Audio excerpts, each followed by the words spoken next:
Shabbat Shalom. Matot-Mas'ei is often read together. The final parshiot in the book of Bamidbar. The book is full of stories of what happens while the people lived in the desert, as well as the laws that the people were taught during that time. Moses taught us about the laws of purity and the Mishkan, the Lashon Hara, the future laws of entering the land, and sometimes the people rebelled against Moses and against God, and sometimes they complained. Actually, they complained a lot. And they broke the laws, but every time they made a mistake, God forgave them, and Moses tried to show them a better way to behave. Matot means tribes, Ma'aseh means journeys. The book ends with a real doozy. In the final chapters, Midian must be destroyed as Moses' last act of leadership before he dies, and before the children of Israel can finally cross into the promised land. The genocide of the Midianites, the darkness and the destruction that remains embedded in our world is still present. I recently read the Ishbitzer's Rebbe's commentaries on this parsha.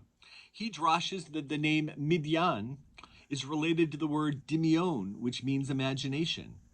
Building on that interpretation, he says that what this passage is really about is that we're supposed to seek out and kill the part of our own imagination that keeps us separate from God.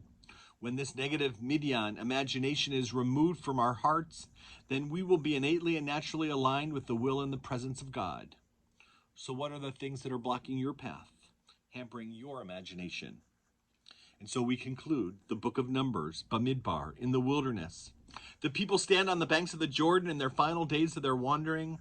They yearn to enter the promised land, and they're reminded to watch where they're going and to keep a record of what they experience. Like them, we all gaze across the waters to find our unique way. If you know what you've been through, you can learn something from your story, and you can tell that story to someone else. Your story is Torah. Sometimes all we have to do is use our imagination. Shabbat Shalom.